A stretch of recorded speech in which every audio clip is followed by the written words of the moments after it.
Signore e signori, buonasera. Benvenuti alla casa italiana zerilli-marimò della New York University. It's a great pleasure to welcome you all here tonight for the presentation of Maurizio Molinari's book Governo Ombra, Shadow Government, I documenti segreti degli USA sull'Italia degli anni di piombo. As you know, Maurizio Molinari is a frequent guest here on the stage of Casa Italiana. I think we have presented his previous two books, Gli ebrei di New York e Gli italiani di New York. And it's a great pleasure to welcome Maurizio back. As you know, he's the bureau chief and correspondent for La Stampa, the daily paper of Turin here in New York. And most recently, he was the only Italian journalist granted a one-on-one interview with President Obama on the occasion of the visit of the Prime Minister of Italy, Monti, to the White House. So that might mean something. And it's a great pleasure to welcome Maurizio back. As you know, his book tackles one of the most delicate moments of Italian history, the so-called Anni di piombo, also known as La notte della Repubblica, with another poetic but effective expression. It's the time in which it seemed that terrorism really brought the attack, as they used to say, to the heart of the state. And Maurizio Molinari did his research based on documents coming from the US archive to which he had access. Tonight we have with us some extraordinary guests, beginning with Ambassador Richard Gardner, who is a professor emeritus of law at Columbia University, and who is one of the protagonists of this book. He was US ambassador to Italy from 1978 until 1981, appointed by President Jimmy Carter. He had already acquired before that a considerable experience in international affairs, serving in different diplomatic posts in different parts of the world, and in particular at the UN for the US administrations. And after his post in Italy, okay, we're ready? Okay. He also served as US ambassador to Spain. That completed his experience as US ambassador in the Mediterranean basin, with a unique experience, and also his unique double appointment really make him a very, very special guest for us tonight. I remember with great pleasure that we presented his book, Mission Italy, when it came out. And I remember in that occasion he started with the sentence in Venetian, because apparently when he arrived in Italy as US ambassador, he was surrounded by journalists asking him what was the position of the American administration about the compromesso storico, the possibility of the Communist Party joining in the government, and having married a lovely Italian lady from Venice. He said, "Prima da parlar tasi," before speaking, shut up. And I love beginning that as an introduction to Ambassador Gardner. We also have Joseph LaPalombara, who happened to be in Via Veneto at the American Embassy in Rome, coinciding in part with the appointment of Ambassador Gardner. Professor LaPalombara is the Arnold Wolfers Professor of Political Science and Management Emeritus at Yale University and a senior research scholar in the Center for Comparative Research.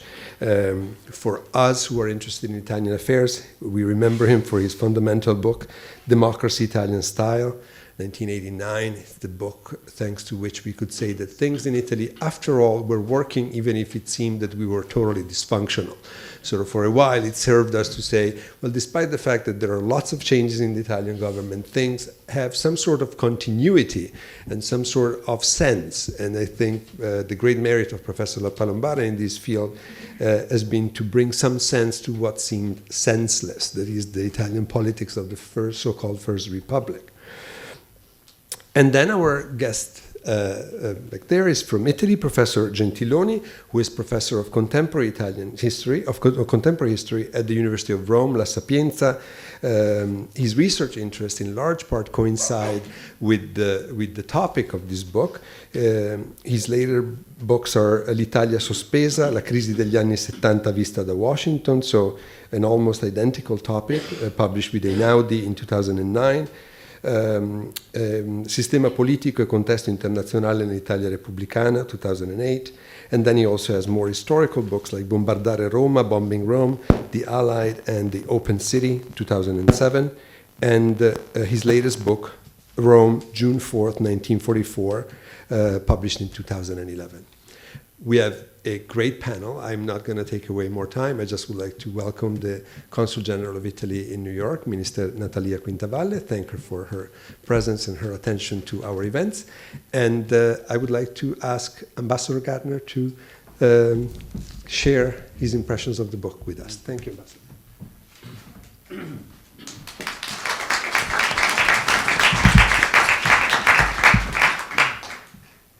Your chairman reminded me of this Venetian phrase that I uttered when I arrived at Fiumicino Airport to take up my post in Rome, prima di parlar tasi. And I was delighted the next day when the Corriere della Sera wrote in its headline, "The American ambassador arrives speaking Venetian." If they had said speaking Italian, I would have been free, but speaking Venetian. But my pleasure was short-lived because I then turned on the television that night, and Ruggero Orlando, who was always going like this on he said, "The American ambassador arrived. He made a very important political statement." I said, "I did?" Orlando said, he was asked if he would favor the compromesso storico. And he said, prima di parlar tasi. What is the meaning of that? You have to understand, Gardner is an American lawyer. And in American law, silence means consent. So he is going to favor the compromesso storico. That was my introduction to Italy.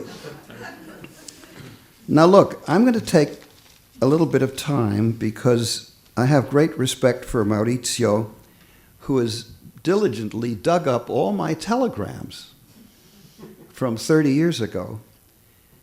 But I have to correct some mistakes. And he's a tough guy, so he'll be able to accept these. And I do ask that he and his publisher find a way of correcting them, because they're very consequential mistakes. And I'll just list them. And then I'm going to discuss a major omission, which I hope you'll also correct. Well, first of all, he has my number 2, Alan Holmes, who was the senior professional Foreign Service officer who I had personally selected to be with me. He has Alan Holmes disagreeing with my policy and favoring the PCI in the government. It's totally false. Secondly, he says that I formed a strategic partnership with the Vatican to prevent the communists from taking power. Totally false. He says that I thought Aldo Moro wanted to join with the DC in the government with a compromesso storico, with the PCI. Totally false. And what else? Oh, yes. That I referred to Pertini, the great President Pertini, who turned out to be a wonderful friend, that I referred to him as pig-headed and anti-American. All of this is false. But the biggest mistake, Maurizio, is an omission. You don't explain to your reader what happened in 1977. Oh, the whole book is about 1978. You don't tell your reader about March 1977, the presidential decision paper signed, approved by President Carter, drafted by Brzezinski, then National Security Advisor, Cy Vance, and myself. You don't describe what our policy was, because an American ambassador doesn't go off and make his own policy. he works within a presidential policy. And in my book, in the appendix, and I think you have, do you have your book, my book here? Because I hope you do. If not, I'll give you a copy. Of course you do. In the appendix to my book, I give this classified document, American Policy to Italy. And I'm just quoting a few things, I don't want to take it long.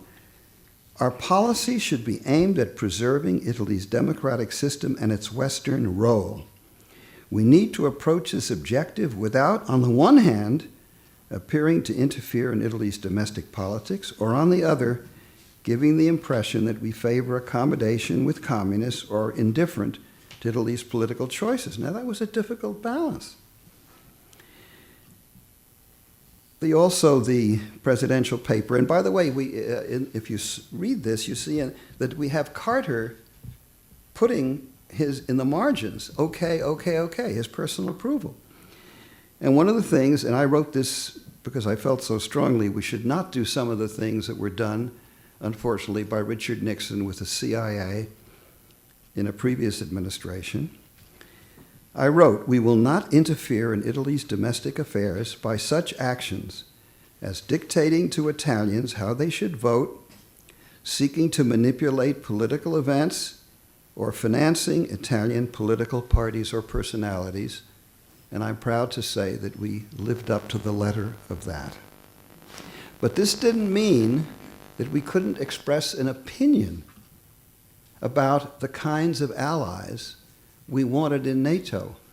And we simply stated that we didn't want communist parties in allied governments for the obvious reason that it would undermine NATO. And this gets to the next thing that's omitted in this book. There's no historical context. Italy was a major battleground in the Cold War. The head of the Soviet Union was a dreadful, totalitarian, and reckless man named Brezhnev, violating the human rights not only of his own citizens, but of Eastern Europe, engaging in a major military buildup. It was he, shortly after I arrived in Italy, that deployed the SS-20 missile, a terrible, dangerous new weapon to hold Western Europe hostage. It was he that invaded Afghanistan. The West was under severe threat. The Communist Party of Italy was a divided party. I estimate that about half of its Central Committee were pro-Soviet. Some, like Armando Cossutta, were in the pay of the KGB. And the Communist Party of Italy had been receiving money from the Soviet Union for many years. There were more moderate members of the Italian Communist Party, like a great man who became one of my closest friends, now President of Italy, Giorgio Napolitano. I had 4 secret meetings with him, not known even to my friend Joe LaPalombara, who I had brought as cultural affairs officer. Nobody knew it except the Secretary of State, because had it been known to the Italian people that I was meeting with a communist, they would have said, oh, the door is open to bring the communists to power. In fact, it was said after my appointment that the new American ambassador would want the communists in power because he was from Columbia University. He must be a communist. This was actually written.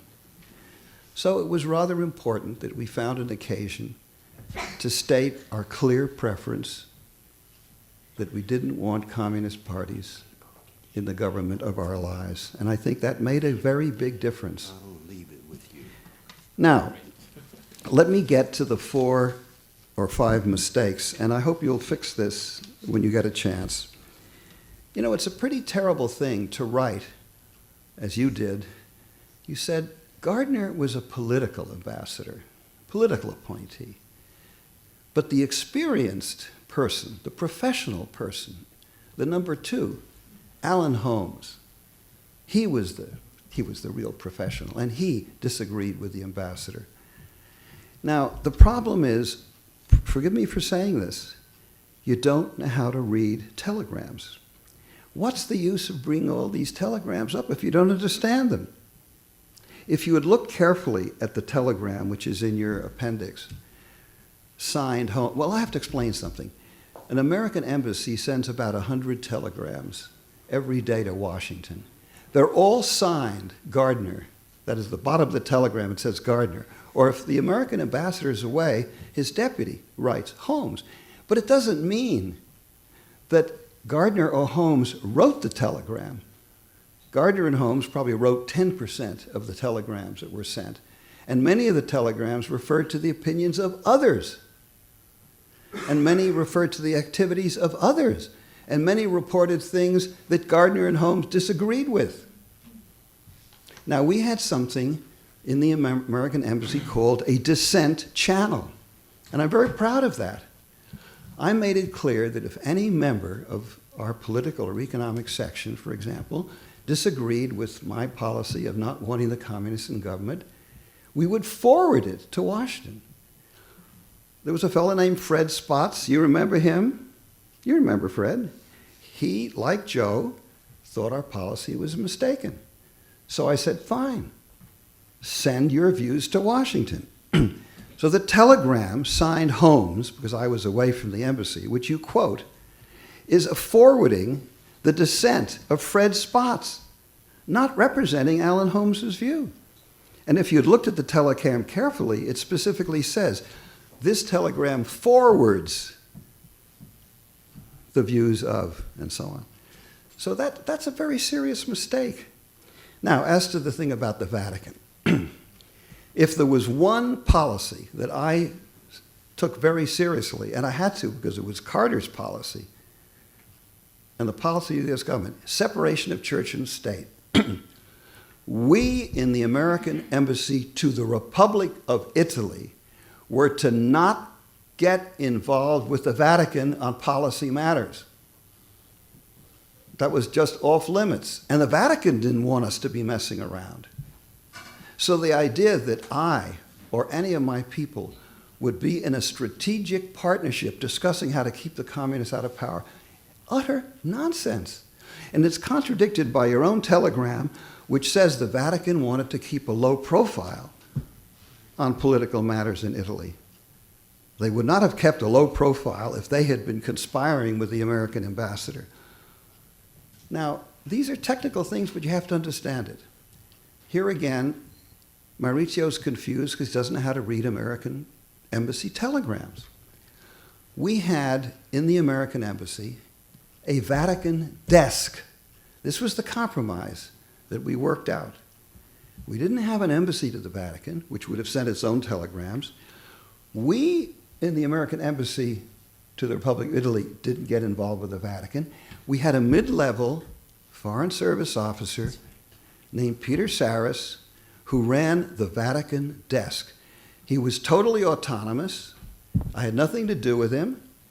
He would meet with Vatican people and report on what the Vatican's views were, mainly not about Italy, but about Eastern Europe or Vatican doctrine, church doctrine.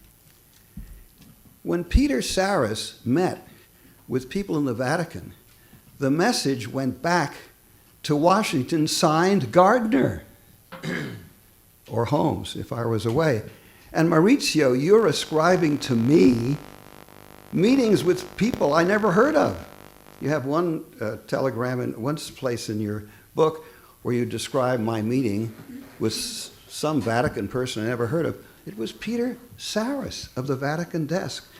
So, you've got to correct these things. Aldo Moro, one of the great myths in Italy, exploited by the Soviet Union and people who favored the communists. After Aldo Moro was kidnapped and murdered, the disinformation campaign, which I took very seriously, was that the Americans murdered Moro because he favored the compromesso storico. The fact was that he didn't favor the compromesso storico. In my book, I described 4 meetings with Aldo Moro, who described to me his strategy to co-involve the communists outside the government, supporting the government, then in something called a parliamentary majority, but not in the government with big positions like Minister of Defense or something. Moro said, I will keep them out of ministerial positions, and then I will wear them down. And he used a word, I had to look it up, my Italian was not that good. He used the word logorare. I will wear them down. And so he did. Moro's strategy was to wear them down, not give them government positions. And indeed, in the telegram you quote, you even quote, it's in the appendix to your book, you describe how the Christian Democrats under Moro wanted to preserve as long as possible the government formula in which they were not in ministerial positions. Well, just one more, because I'm taking up a lot of time, but these are important, they're consequential mistakes. Oh yes, President Pertini, whom I really, a beloved man. I would never call him a pig-headed anti-American. Let me tell you what I said about Pertini. This is in my book, page 189. This is what I sent to Washington. Pertini, I concluded, was a man with an admirable anti-fascist past, high moral standards, and unshakable liberal ideas. Freedom was his religion. His priorities were human rights and social justice. True, he had criticized the United States in the past for sometimes acting as an imperial power and supporting right-wing dictators and reactionary elements in Italy. But to the extent that the Carter administration lived up to its commitment to a new foreign policy based on genuine measures on behalf of human rights, peace, and arms control, I felt we could find much common ground with the new president. That's what I told Washington. I guess you didn't find that telegram. And Pertini supported the deployment of the cruise missiles opposed by the Italian Communist Party as the counterweight to the Russian SS-20, which Gorbachev said later on, and confirmed also by an Italian prime minister, that helped bring victory, peaceful victory in the Cold War. Who was the Italian prime minister, Joe, after Andreotti in 1979-80? Oh.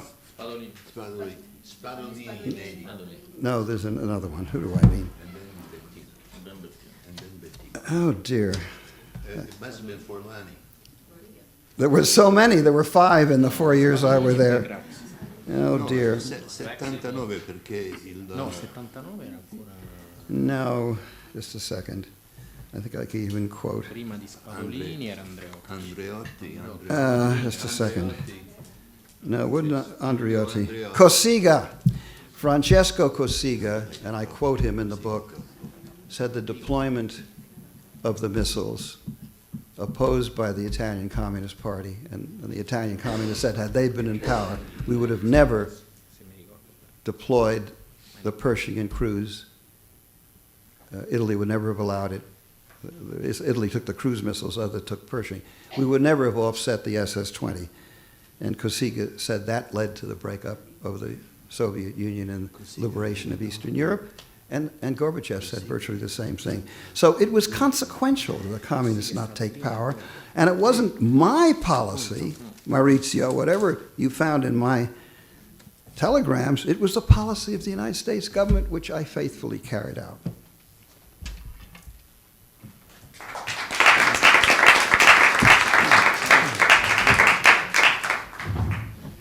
You can also speak from the table. It's up to you. Yeah, because most of these rostrums are taller than I am, but I'll try anyway. One of the things I tell my students always is that you have to be careful about reading selectively. And of course, I'm like most professors, I rarely practice what I preach to my students. I like this book. I like it a lot. It's about a moment in the history of the Italian Republic that some of you will remember and some of you will have read about, was absolutely very, very chancy. These were the Anni di piombo. Italy was in the midst of the kind of terroristic attacks which, had they occurred, I'm sorry to say, in the United States of America, we would probably have moved very quickly in an authoritarian direction. And Italy was able to deal with that particular crisis without taking backward steps as far as individual freedoms were concerned. This was also a moment when, because of the progress that the Italian Communist Party was making electorally, the issue of the compromesso storico was raised, meaning the question whether or not there should be members of the Communist Party included in a coalition government in Rome. Clearly, the government of the United States was opposed to this happening, and it's an opposition that goes back earlier than 1977-78, which is the year that the author is covering. It goes back at least to the mid-1970s, to 1975, when the Italian Communist Party began to move from being a relatively innocuous party without, well, it wasn't innocuous in terms of its membership. It was the strongest communist party in Western Europe, and the ambassador is correct in underscoring the extent to which its coming to power in any appreciable way in any of the members of NATO would have caused a major problem for the alliance itself. I was involved in this before I joined the ambassador at the embassy, but while he was ambassador, Molinari has a few pages reporting a meeting I had with Giorgio Amendola, with whom I met in January of 1978 at the Bottega Oscure, who took some pains to try to explain to me what kinds of changes had actually occurred in his own party. And they were changes which, some of which I already knew, went back to 1972. One of the things that troubled me about our embassy in Rome is the insistence with which we kept reporting the PCI as an unqualified Marxist-Leninist party.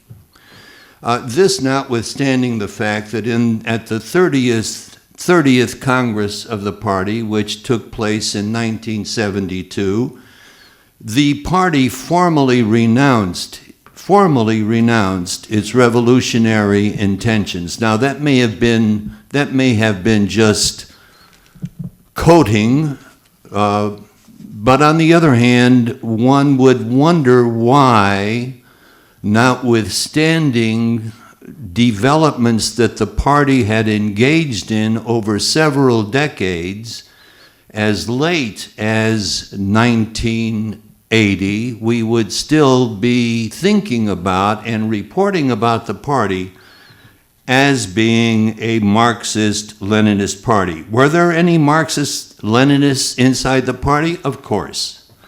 Were there some of them on the party central committee? Of course. I knew some of them myself.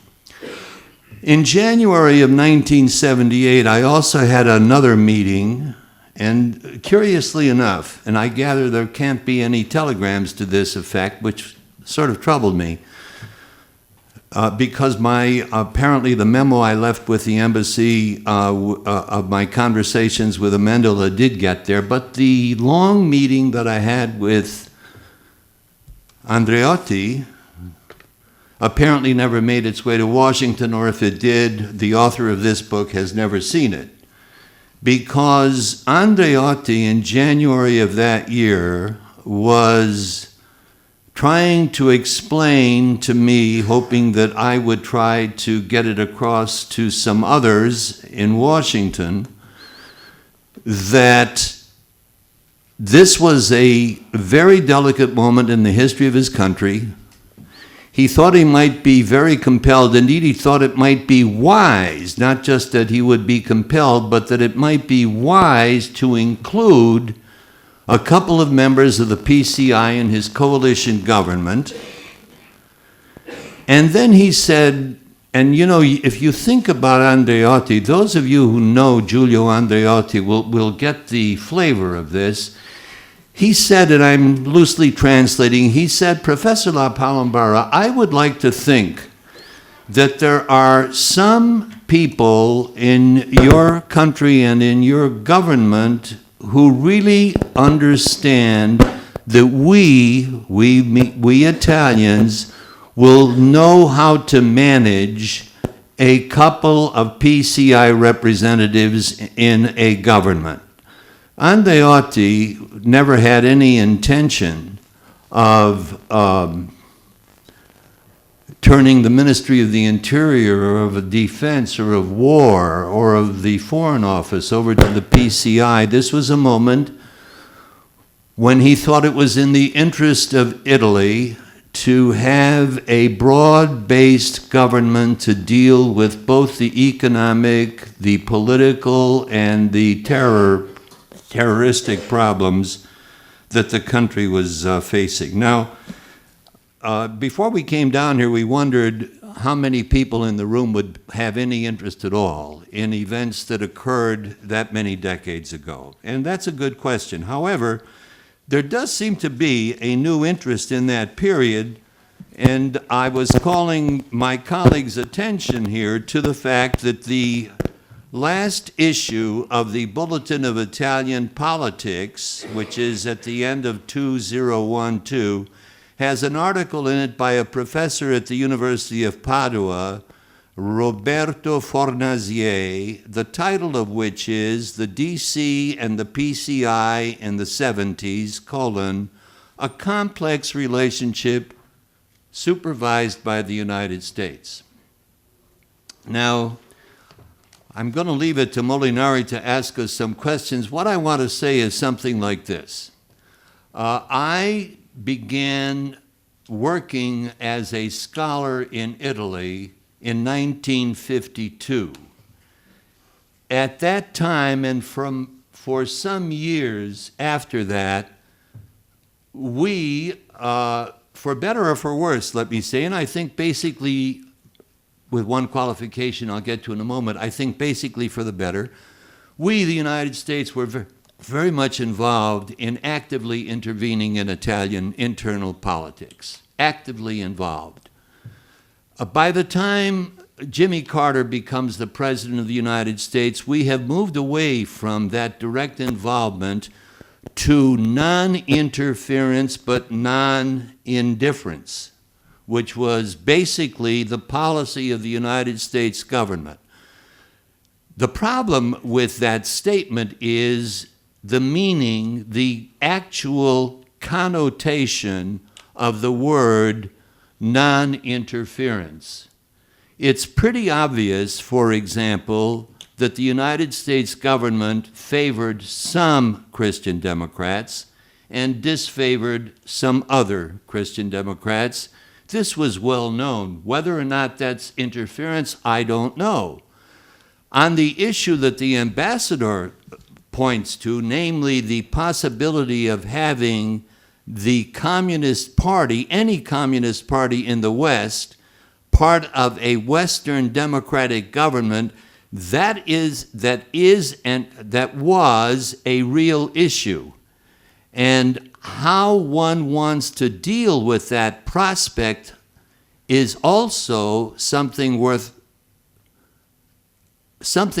really pondering. I'm not sure whether Fornazier is a good or bad reader, of embassy telegrams and other evidence. But the reason that I recommend this piece is that he's a very good historian.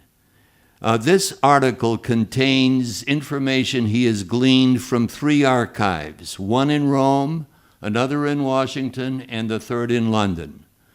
He points out, for example, that there was one moment in this issue of the Compromesso Storico when not just the United States, but France and Germany and Britain as well, in their diplomatic conferences, made it very clear, not just to each other, but also to the Italians, that if the PCI were to be included in an Italian cabinet, this would raise such a difficult problem inside of NATO that there might have to be a movement of troops, for example, outside of Italy into somewhere else in the Mediterranean. I'm going to conclude here. I've got too many notes and I don't want to talk for too long. But where I come down on all of this goes something like this. I don't want to wind up here without saying something that will provoke perhaps some people in the audience, as well as members of the panel. I think that one of the consequences of the way in which we supported the DC and some of the worst elements in the DC is called Grillo and the Grillini. In other words, we followed Montanelli's advice for decades. We urged the Italians to go to the polls and vote for the DC, holding their noses. And what that meant was overlooking some of the most corrupt political maneuverings in the history of the Republic. We knew about this. We knew who they were. We knew there were not very many of these people we were dealing with who would follow real rules of probity. Nevertheless, we believed that it was in the interest of the United States and of the Western world not to risk having the PCI join any coalition government.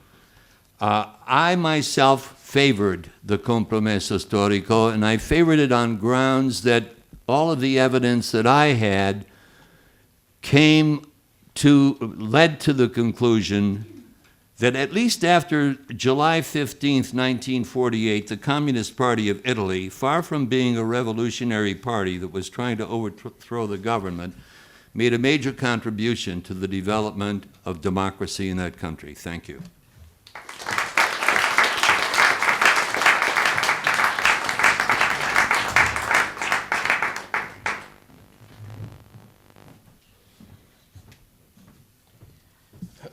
Thank you very much. I think it's very interesting for, well, after studying documents and going through archives around the world, to have people that were involved directly in a situation like that. And there are many things that I would like to say, but I just trying to be concentrated on 2 or 3 points that are related to what I've heard and also the book that we are presenting tonight. One important thing I would like to start with that is that the book is written for Italian mainly at the moment. So, and the book is also organized with the Freedom Information Act result. So Molinari was asking at that time officially to have this kind of document in order to be informed on this year, and the document, so is the documentation is not completed and cannot be completed. And it's true what both Gardner and LaPalombara said, that the structure of the document is more complicated, and sometimes a telegram cannot be fully understood without the context, and sometimes also the different people involved in the decision-making process in Rome, in Washington, in other embassy are not informed one to each other of what's going on in different situations. I've been, researching through archive in this period in the Presidential Library and in Washington, D.C. as well, in the National Archives. And what is very important, I think, of this book, that is given information and document of a period which has not been declassified yet. So the official Department of State declassified documents are until 73, 74. So the Ambassador Gardner books and this book, together with other studies and books, are trying, I think, to analyze part of the, I was about to say the Italian history. The Italian-US relation and the international situation in a period where we need to have more document. And this is something that has to be said, I think, in this occasion. We don't have the Italian official document for this period. So we can't use, actually, we are not able to, to combine and to analyze this document together with the Italian one.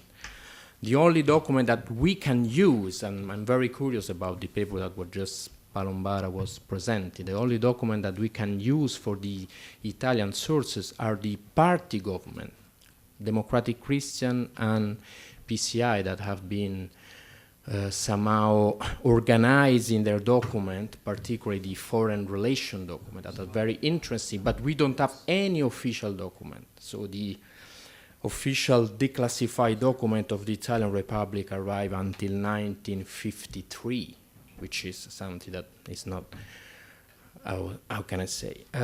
So it's a book which is, I think, trying to give some spot in a period which has not been completely analyzed and also studied. Which are the points that are more interesting, I think, that can be also part of our debate tonight. The historic compromise. I don't want to say more about that. I had a few years ago, I don't know if Ambassador Gardner remember that, I was going to his place in Washington, and he was explained to me that some of the high level in the Carter administration were telling him not to go to Italy because he would be remembered as the ambassador who lost Italy to the communists. That's why the historic compromise is a key issue in the book and is a key issue of the U.S. and Italy relation, not only during Carter administration, this is very important, but it has to be seen in a wider point of view, which start at least in the 1972-73, so it's a longer process which has to be analyzed and understood. Second, I think the result of an uncertain relation between Italy and the United States. There is a document of the Department of State during the Moro kidnapping, which is called a bridge, Italy, a bridge toward the unknown. Means that the situation was not clear, and the old basic point of the past during the Cold War, during these decades, were not so strong enough to describe the relation between Italy and the United States. That's why all the people that were involved inside the US Embassy in Rome, in the Department of States, and also inside the Italian government were trying to analyze which kind of point can be used in order to clarify this unknown situation. And this is something that we have to keep in mind. Unknown situation in a country which was, Gardner word tonight, a very important partner in the Cold War. There are different opinions among this point. Was it true or not that Italy was so crucial? I'm referring to some of the Carter administration study recently on the foreign policy, how important was the Italian situation in the NATO south part. I agree with what the ambassador said. Was important also because if the situation in Italy was going to develop it in a different way, maybe other country could follow that, and from Washington this cannot be acceptable easy. That's why the relation in this period is so important. Well, the structure of the administration is also something that I would like to stress tonight. Sometimes when we say easily, we use easily the way of saying Italy and the United States. And as we going through the document, through the telegram, through the memo conversation, through the, well, intelligence study that were prepared at time, it doesn't make sense to say the United States. We have to go and see who was the author of the study, from which situation the document was prepared, and which kind also of use. If it was an immediate telegram, well, just done, you know, just straight after the meeting, or if it was trying to analyze in a more deeper concern. I think, for example, that the telegram are the best sources for us. Sometimes when you have a ambitious document of 30 or 40 pages describing the Red Brigade in Italy, and I've read many examples about that.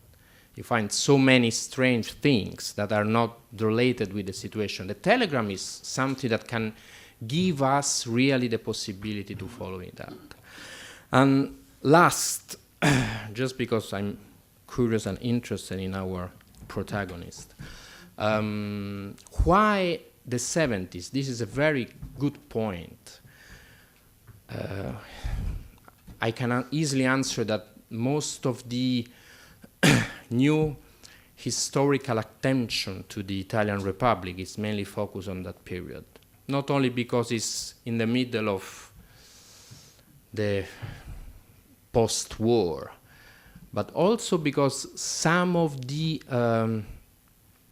historical structure of the Cold War, decided after the end of World War II, start to be not strong enough during that period. And in order to understand the recent period of the Republic, also the origin of the crisis, the difficulties of having national situation and international frame as something that can, you know, it play in a role each other, this period is very important. So it's not only related to the memory or to a period which can be seen as something too far or far from us, but I'm sure that some of the explanation also for the situation that are more close to our period can be found in that time. That's why it's very important, I think, to analyze that. And once again, to end this idea of having division between the history of Italy and the history of the Cold War.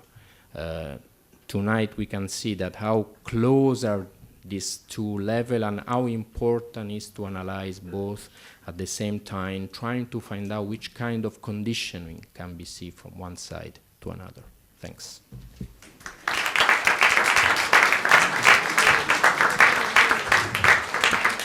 Thank you.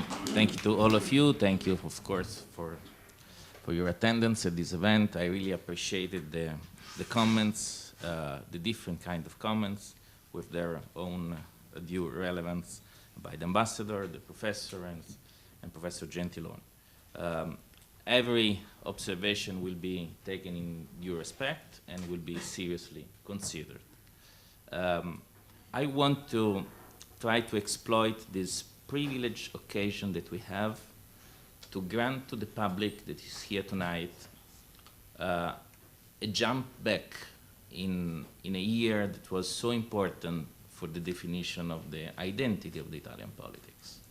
The privilege is due to the fact that around the table we have Ambassador Gardner, we have Professor LaPalombara, that were actually main characters of what happened in 1978, and we have a very expert observer of that period, that is Professor Gentiloni. So we don't have much time, but we will try to bring you around the table of Via Veneto and to try to repeat the discussions on the main fact of that time. The policy was, of course, the main issue of the policy was the compromisso storico, but now I will try to bring who we have here around the table to discuss not the general guidelines, I mean, to be in favor of against the compromisso storico, but to discuss the people that were there, the behavior that was behind the parties. Maybe something unique, so pay attention to what they say. I will try to push them to say something that they didn't. I will do my best, and I will ask them to answer, in the shortest possible way. So the main characters were the PCI, the DC, and Mr. Bettino Craxi. And at the end, so 3 questions. So at the end, there will be a 4th one about a surprising issue. But this, we will keep it for the end.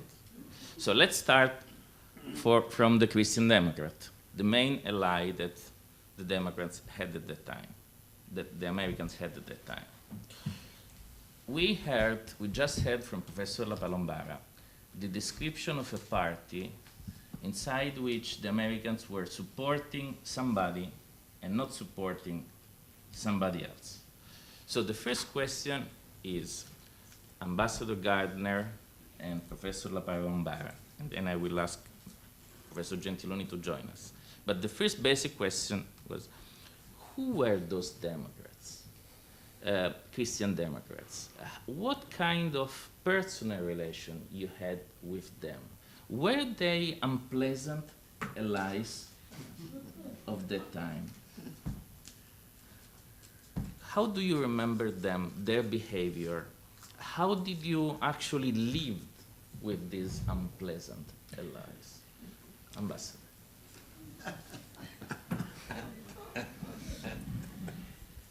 Okay, first I have to clarify something that my friend Joe LaPalombara said. He rightly said that in some American administrations, the U.S. supported the worst elements in the Christian Democratic Party and tried to dictate to the Italians what to do. Joe, please clarify, that never happened with me. That happened with Claire Luce long before I was there. Well, it happened with Volpe, with Yeah, Martin. yeah, I mean, but not you know, with before me. you were there. Yeah, I know, but we're right. But this is important, Joe. We're discussing a book about my time in Italy. And it's very important that you make clear that these things you described happened before I arrived. It's very important. These things were, the CIA was giving money to people who ran on the neo-fascist ticket, Yes. which in this book of mine I deplore. We did not do that, Yes. okay? Yes, yes. All right, thank you. Now, look, an American ambassador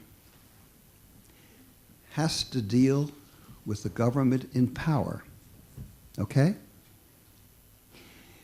So I had 5 governments in 4 years to deal with, okay? And Andreotti was the prime minister when I arrived. I dealt with Andreotti, Forlani, Cossiga, who have I left out? Spadolini. Oh, he was a Republican.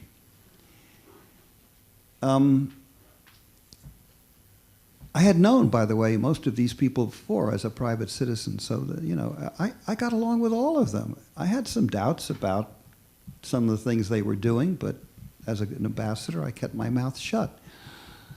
I did not favor one Christian Democrat over another. That would have been suicidal. I did one thing which was very bold. I wasn't instructed to do it by Washington. I took it into my own hands. I dared to say to Giulio Andreotti, wouldn't it be nice to bring forward some young leaders in the Christian Democratic Party? Some young men? He said, who do you have in mind? And in my book, I forgot the name, I mentioned one or two young leaders who were in their 30s and 40s. And Andreotti looked at me and said, well, why do you think we need new leaders? So then I decided it was hopeless. I mean, I wasn't going to get anywhere if I pursued that. I did one thing, though, which was never done by my predecessors. I understood that if the communists were not going to come to power, we had to have relations with the Socialist Party. So I went to see Bettino Craxi. And I developed a relationship with the Italian Socialist Party, I think Joe will confirm this, that no previous ambassador had developed, because socialists were off limit to John Volpe, Claire Luce. They considered socialists to be communists. I at least had the judgment that the Socialist Party under Craxi was moving away from the communists. In the old days, the socialist communists were in an electoral alliance. Craxi started moving away. But frankly, I quickly began to have doubts about Bettino Craxi. You know why? The third time I saw him, he said, Ambassador, I want some money. This is in the book. It's in the book. In my, That's in the no, it's in my book. It's in your book, too. Yeah. Yes, Yeah. Well, I said, pardon me? I've just read in Avanti, your official newspaper, the social, attacking America for ingerenza, interference in the domestic affairs, and now you're telling me you want me to give you money?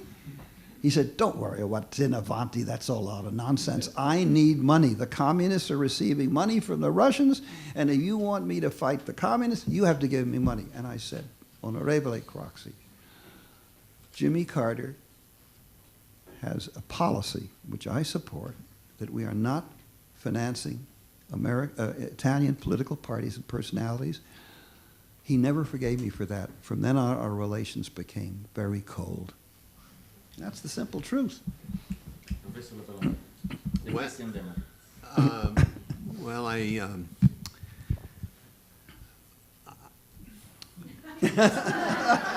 Who were the good ones and the bad ones? Well, for me, one of the really great Christian Democrats is Francesco Cossiga. Great Christian Democrats. I agree. Yeah. One of the less great Christian Democrats, I would say, was a mortal enemy of Aldo Moro, and that would be Rumor. This party was, those of us who do political science have had a lot of trouble trying to figure out the Christian Democratic Party. Because inside the party, the factional structure was such that you could go from the extreme right pretty far over to the extreme left, and these people were all in one party, and they had more or less a limited amount of cohesiveness that might be called Catholicism or the Catholic Church or the Vatican, however you want to put it. By the way, I happen to be a great admirer. Every time I say this to my Italian friends on the center left, they want to lynch me. I admire Giulio Andreotti. I met Andreotti in 1952. The last time I spoke with him face to face was just before the case against him in Sicily was thrown out. And I asked this man, sitting there, we were having tea, I said it very politely, but I said, is there anything in your long political life, because this man was already in politics right in 1945, is there anything you really regret? And I thought he would say something like, well, I regret that these people really, really think I might ever in my life have kissed a mafioso on the cheeks. I don't even kiss my wife. But he didn't say that. He didn't say that. He said, you know, I think I'm going to regret the following, that by the time they have wound up these cases against me in my favor, I will not be around to know that. So when he was exonerated down in Sicily, I sent him a note saying, well, you were on this occasion wrong. To which he sent me a note that read something like this: Caro professore, c'è ancora un po' di tempo.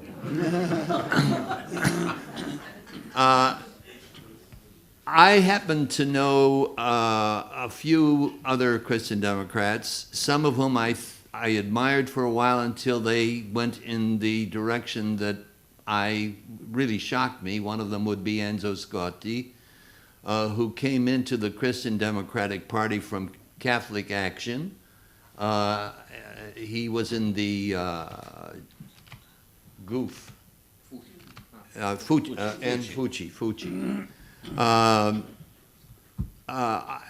I don't know what happened to him. I think he consorted for too many years with Christian Democrats, and you know, he got stained. Let me say that, speaking of personalities, if I may, and I want to remind the ambassador, I think he may have forgotten this, some of these secret meetings of the ambassador in Rome with members of the PCI took place in our apartment in Via del Cipresso 16.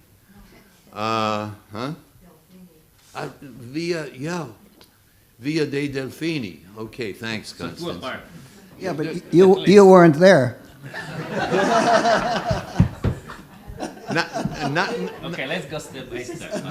Not for the one with Napolitano, but I was there for a couple of others. No, first let's clarify. We have two apartments.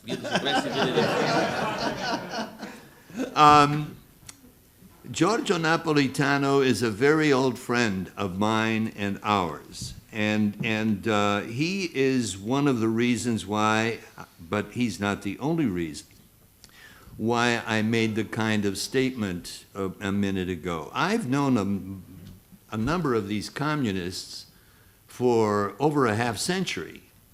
I've been to their training school. I've been to the Istituto Gramsci many times with Paolo Spriano. I've been to their various congressi and so on and so forth. Alberto Iacoviello, who is cited in Molinari's book, was an old friend. When the ambassador graciously asked me to join the embassy at Rome, I explained to him that I could do that, but since there was a pretty tough policy about embassy officers meeting with members of the PCI, since some of these people were old friends, I couldn't imagine coming to Italy and not seeing them, and he graciously said that will not be a problem. However, shortly after we arrived in Rome, he had to call me in to say, well, there is a bit of a problem. There are a couple of members of the PCI you had better try to avoid. And I thought, this is going to be Paglietta, Luigi Longo, someone, you know, one of these real Marxist-Leninists. It wasn't either of these. It was Luciano Lama and Bruno Trentin. Now, Bruno Trentin, I met. Can I tell this anecdote? It's about Please go ahead. When I went to Rome the first time, I was doing doctoral research on the Italian post-war labor movement. I needed a letter of presentazione from Giuseppe Di Vittorio. And I had some friends already at Perugia who were members of the PCI, and I asked them to write me a letter of presentation to the great man. And they said, okay, però non andare a Roma e dire che sei un politologo, perché qui in Italia I politologi sono tutti fascisti, no? And so I said, what shall I do? And their answer was, go and describe yourself as a sociologist, because after all, they are entirely innocuous, right? So now I'm talking to Giuseppe Di Vittorio. He's read my letter, and here is what he says to me. Senta, could I do this in Italian? Senta, l'idea che un giovane americano, anche di origine italiana, fosse seriamente interessata nel nostro movimento sindacale, quell'idea devo escluderla assolutamente. Lei non è altro che l'ennesima persona di quella società che sta cercando di vedere in che modo stiamo organizzando la rivoluzione qui. A lei do il permesso di girare tutta l'Italia, intervistare tutti i nostri compagni nelle camere del lavoro ed anzi, e lei può anche partecipare al nostro congresso a Napoli del 52, which is a very famous CGIL congresso. So, the idea that I could not see either Luciano Lam, as I was leaving the building, we're going down the steps, and he says, there's someone who's just arrived here. You have to meet this young man. He's from Torino. And it was Bruno Trentin, who had just started to work in the Ufficio Studi of the CGIL. This is in the fall of 1952. Some of you here were not born. In any event, you know, I've known most of the prime ministers of Italy. I did not know De Gasperi, but I've known the rest of them. And some are better than others. That's true in any country of the head of government. I just think that that Italy has paid a very, very heavy price for the kind of hegemonic control of the country that the Christian Democrats had for so many decades.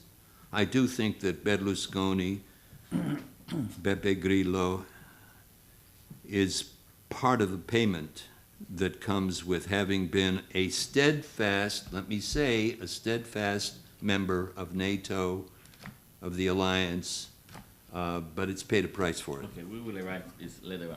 We have a question from Professor Gentiloni on the Christian Democrats. Yes, on the Okay, Christian great. Democrats, if it's possible, if you don't mind. Because there is something which is a question related to the internal situation of the party, in the sense that even the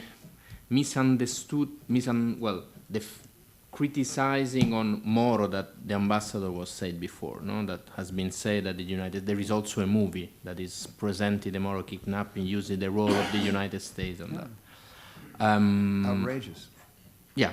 So my question is the internal situation of the Democratic Christian.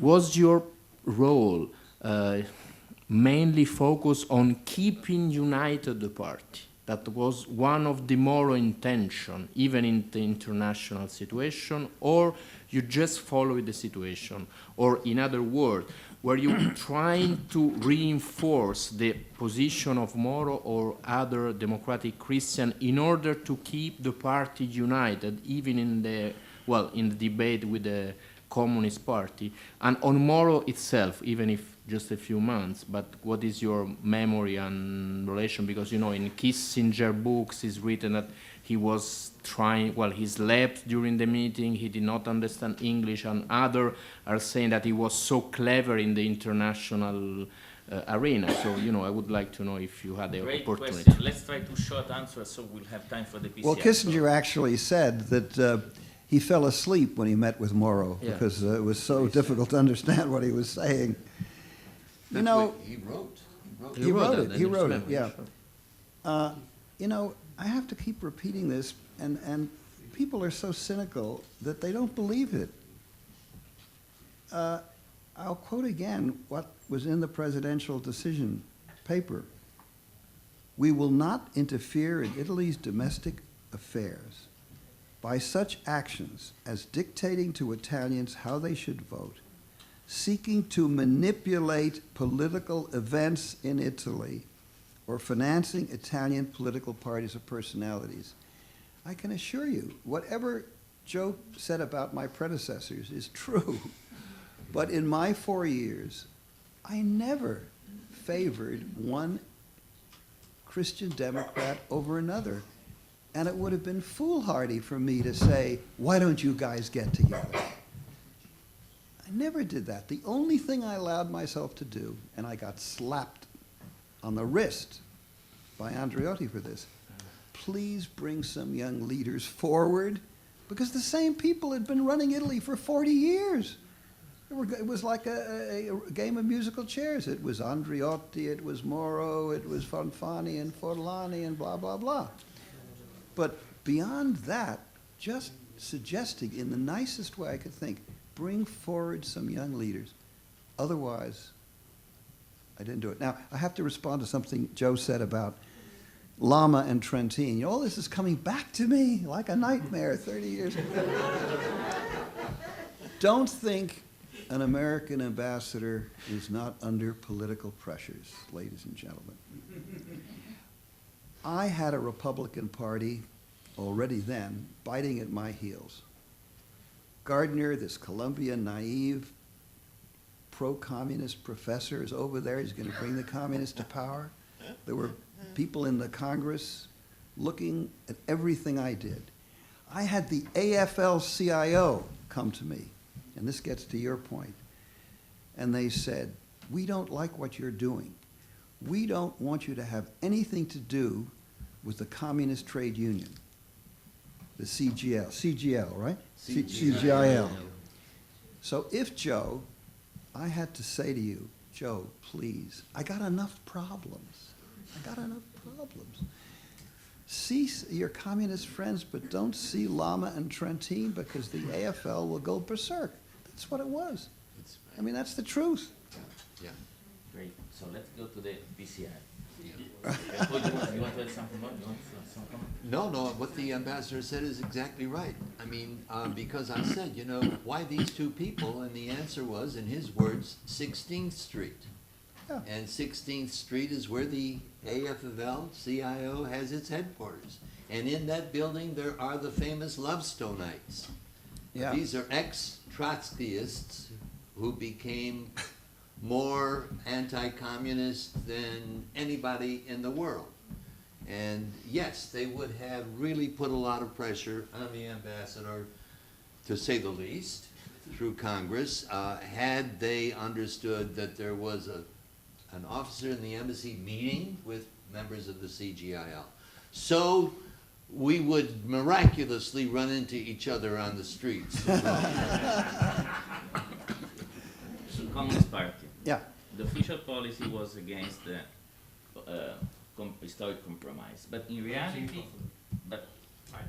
the official policy of the administration was against the communists at the government. In reality, the documents show that there was an incredible, huge amount of meetings, exchange of opinions. I mean, you met these people all the time, okay? And my impression was that they were speaking with you a lot. They were giving to you a huge amount of information about the Communist Party. So what was in the mind of these communist leaders? They were trying to inform you. They were trying to spin something, information of you. Why they were, what did you think at the time? That the communists were attracted by the US? They were trying to open a bridge with the US? What was in their mind at that time? Let's start now with Professor LaPalombara, and then we'll come to you. Well, let me say, first of all, what was on my mind and the minds of some others who were interested in these Euro-communists, which is how we thought of them. We thought of them as Euro-communists, and some of us worked very hard to try to get visas for people like Carrillo, Suarez, Napolitano from Italy. During the Kissinger era, we failed because Henry Kissinger was not having any of it. his comment to me, I remember being perhaps somewhat naive, saying, you know, Henry, these people may come to power. And Henry, being a real politic guy, in effect said, when they come to power, we'll discuss it. Before they come to power, the answer is no. Well, then we had Carter elected, and then Zbig Brzezinski becomes the National Security Advisor, and we got exceptions to the Smith Act and the McCarran Act, and Giorgio Napolitano came to the United States, Stanley Hoffman at Harvard, Nick Wall at Princeton, I at Yale, worked very hard to do that. He came, he was a fabulous success. It was somewhat demeaning for Giorgio and the others in the sense that in Giorgio's case, we had to notify Foggy Bottom, the State Department, almost hour by hour where he was going to be because, you know, they thought about this man as being potentially very dangerous. When the ambassador said he's recently presented someone at the Council on Foreign Relations who was maybe an embarrassment, when I presented Giorgio at the Council on Foreign Relations, everybody in the room was flabbergasted by how much control of the English language he had, and I think they were even envious because I think Giorgio was wearing a Brioni suit that morning. So what do you want me to say about the Communist Party? I mean, I've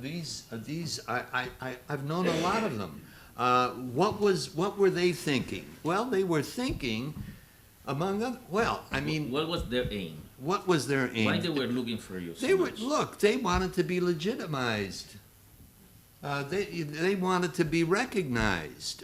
You've got a political party that is being excluded from government, but the country cannot be governed without their participation. And indeed, under the Italian Constitution, you have two kinds of laws passed.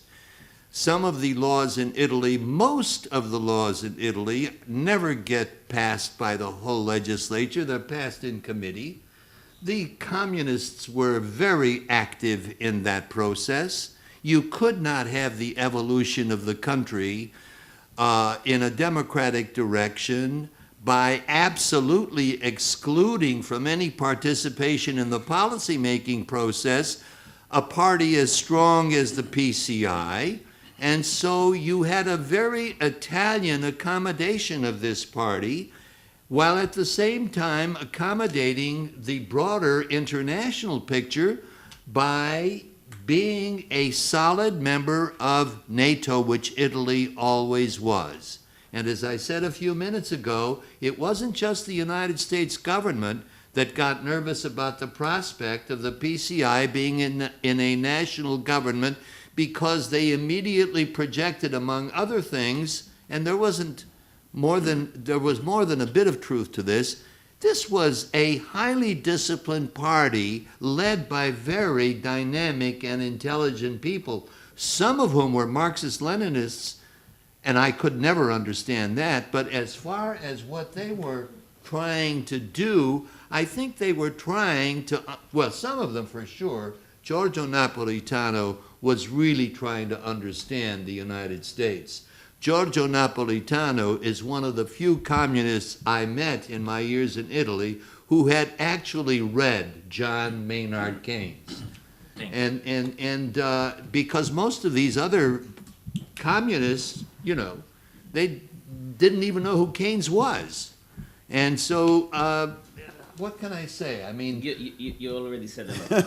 Okay. Ambassador, so All right, were well, the communists more attractive for you than the Christian Democrats? All right, one of the things I'm proudest of, I'm sure I made plenty of mistakes as ambassador. I was the one who gave a visa to Giorgio Napolitano, and it was a risk. I was taking a risk. But I was told by the president and the National Security Advisor, if you go ahead and give a visa to an Italian communist, choose the right one to start with. And I think I did. Now, this was a big change. Believe it or not, under John Volpe, one of my predecessors, not only would no Italian communist get a visa, but Severino Gazzelloni, the great flautist, was denied a visa to go to the United States because he had played his flute at a Communist Party rally, a Festa dell'Unità. That's how far things had gone. We changed that. And we started talking to the communists. And Joe LaPalombara made a major contribution. And I, as ambassador, took a certain risk. I met with Napolitano a number of times. I met with 3 other leaders, some more conservative. But as a way of concluding this, I want to come back to something fundamental. And this may be an area of difference with Joe. If you were the ambassador of the United States in Italy, and you arrived, and early on in your tenure, you pick up the paper, and you read the following statement by Enrico Berlinguer, the head of the Communist Party.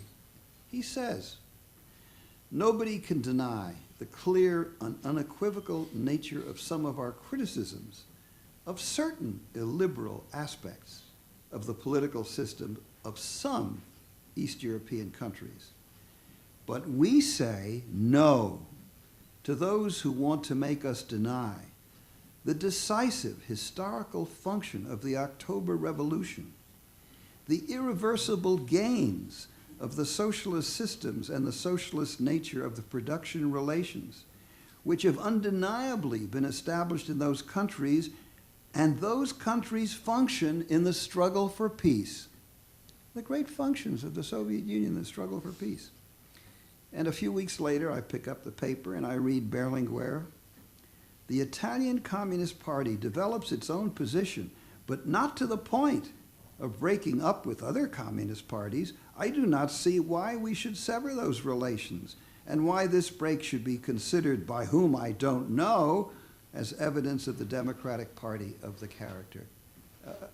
And if you're ambassador and you're going around the country and you find out that the Communist Party, the local Communist Party leaders, are doing everything they can to impede access by NATO and American forces to the bases. They demonstrate against the submarine base at Sigonella. They bet the air base at Aviano. The Communist Party was working always to undermine NATO in Italy. But the ultimate test was the cruise missile deployment in Italy, which Cossiga, and I'll quote it in a minute, said was fundamental. Berlinguer was asked, after we deployed the cruise missiles in Italy, which made possible the Pershing deployment in Germany and the counterweight to the SS-20, Berlinguer was asked, if the PCI had been in the government of Italy, would he have provoked a government crisis rather than have accepted the missiles? His one-word answer was, certainly. There would have been no missile deployment had the communists been in power. And then Cossiga, you expressed your admiration for him. What was his testimony on the crucial nature of the missile deployment? "When I went on a visit to East European countries," said Cossiga, "notably to Prague and to Budapest, at the beginning of the arms control negotiations, the leaders of those countries, first of all, thanked me for what Italy had done in favor of that decision, that is to deploy the missiles, was done under Cossiga, because they maintain that that missile decision was the beginning of the Soviet rollback, and thus the crisis of the expansionist policy of Brezhnev, the rethinking of the military toward the Communist Party, the crisis of communist strategy, and the beginning of all those things that later brought us to the epochal events of 89, 90, and 91. Professor LaPalombara wants to reply. Yeah.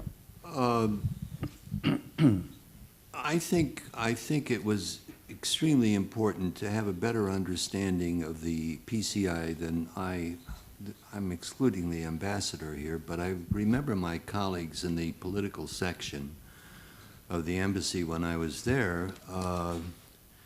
I didn't think they understood very much about Italian politics.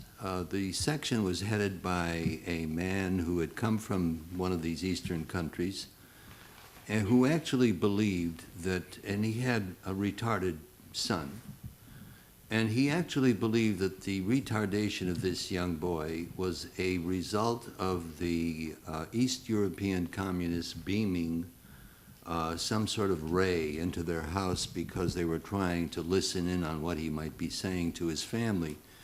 These were people not able to fully understand, to come now to Berlinguer, what kind of balancing act this Secretary General of the PCI had to maintain in the party. He was trying to move the party away from its historic ties with the Soviet Union. I mentioned that in '72 they had given up the notion of being a revolutionary party at their Congress. Berlinguer was on record as having accepted, and the party therefore accepting not only the EEC but NATO itself. This was also a part of Berlinguer. The Euro-communist movement that he was a part of did not sit well with a lot of the people at the base of the party. And so this was the balancing act he had to engage in to try to move in the direction he wanted without alienating, without splitting the party, because that was, you know, we're talking about Italy where parties split at the drop of a hat. And, you know, Berlinguer understood that the party could split, as indeed eventually it did split. The point about the way he was in fact behaving is that he, on the one hand, had to deal with the so-called miglioristi inside of his party, who were the people really pushing, like Napolitano, like Giorgio Amendola, pushing to have the party move way far from where it was. But he had to deal with people like Pajetta and Longo, too. And you know, trying to be the Secretary General of that kind of a party is no easy task. And so my sense of it was that the nuances that I'm referring to just went right over the head of some of my colleagues in the political section at that time. And this troubled me because not the ambassador, but some of these people were drafting telegrams that went to Washington. They might have Alan Holmes or whoever's signature on it. My feeling was that there was if nothing else, there were some blind spots that we had about the nature of change that was occurring inside the PCI. When I went to Italy in the early years, this was indeed a Marxist-Leninist party. This was a party that during the Korean War simply heaped all kinds of mud on the United States of America, my country, and I did not like that, and I made this clear to a number of them.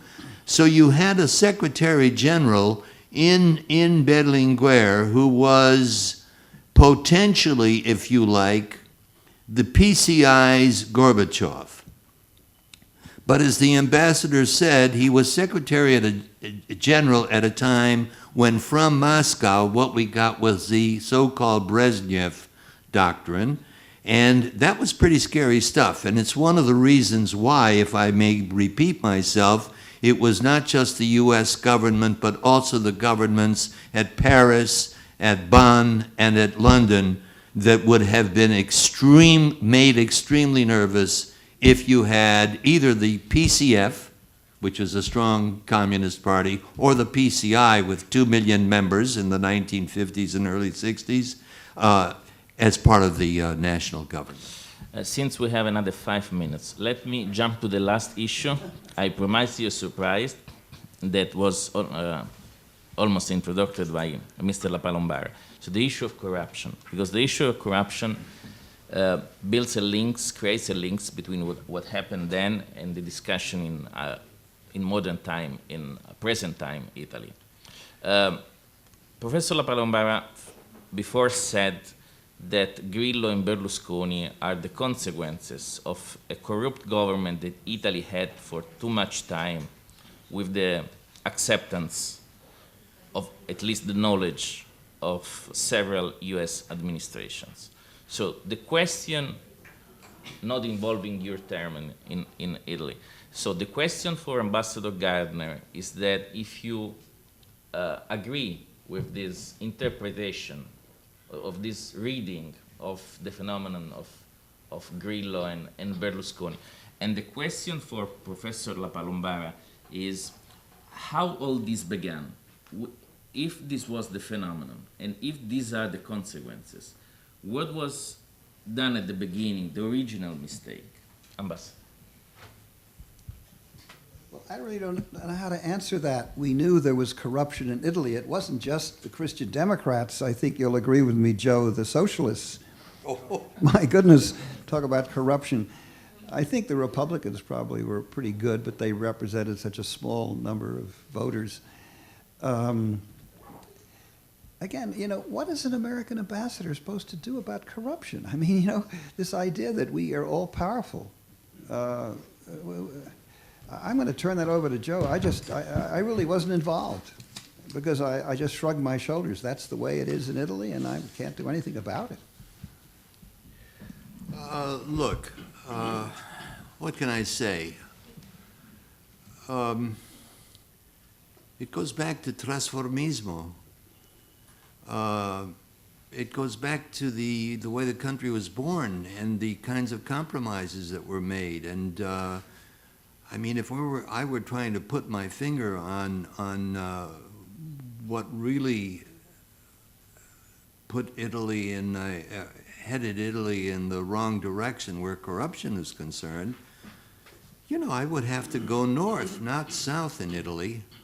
I would have to go north because, in these post-war programs,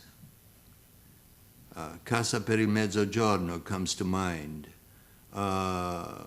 Castelli nel Deserto come to mind. These weren't just the meridionali who were engaged in corrupt behavior. Leading firms in the north of Italy that were involved in these projects were themselves, through their managers, engaged in all kinds of nefarious, corrupt behavior. It wasn't just in the political class that this occurred, as the ambassador certainly knows. The Republican Party, now he knew most of these people, I knew a number of them. I was a teacher at the University of Florence when in the Sala dei Professori at the Cesare Alfieri, the guy sitting next to me was often Spadolini, who was then teaching in the faculty there. But one of the Republicans I most admired, I admired Spadolini to be sure, was Ugo Lamalfa, who was certainly one of the people I knew in the country who I think I would bet about his probity. Ugo Lamalfa was very much in favor. I used to talk with him about this. He was in favor about the compromesso storico. And there's a book that was written, it's a biography of by Paolo Sodù, obviously a, what's the island? Sardinian, okay. Ugo Lamalfa, Il riformista moderno. It was published, I reviewed this book a couple of years ago, but in it there is a part of it where Ugo Lamalfa is having lunch with the ambassador, and he apparently is arguing in favor of the compromesso storico, and the ambassador is in effect obliged among other things, to tell him what the American position is at that point. And Sodu is not sure whether or not this was a fist fight almost, or a shouting match between Ugo and the ambassador. No, It doesn't. we were close friends. I know you were close friends, but what he is saying here is that he's not sure whether or not this broke into a shouting match. Who says this nonsense? Well, it's in this book. You'll have to read the book. La Malfa, I have no one I respected more. And when we discussed the Communist Party, I just said, Ugo, this is one of the few things that we will disagree with. There was no shouting match, absolutely not. My goodness. Professor Gentiloni, final comment. Final comment. This was the surprise. Well, no, I don't think it's possible to have a final comment. I guess that what we've heard from internal position in that time is also remind me how important it is to have access to document, to analyze different position and different point of view. And sometimes I think also that the internal balance of the Italian parties is more complicated than what we are able, well, than what we usually say and write. So this period is really a crucial period even for the future of the Italian Republic. I'm sure about that. And the role of the U.S. Well, I would, well, maybe later I would ask some other things to our guests. But anyway, the role of the U.S. has been important, I think, also in the way of influencing and conditioning the development of the democracy in that period. And I'm sure that even if we had to pay cost and influence, I'm not fully convinced that the corruption can be the key point of our history. I mean, I don't think it will bring us in any possible way to describe and to analyze. Have been something dangerous, has been deep in that period, even in beginning of the 80s, but we cannot forget how important has been also for the Italian development to be part of the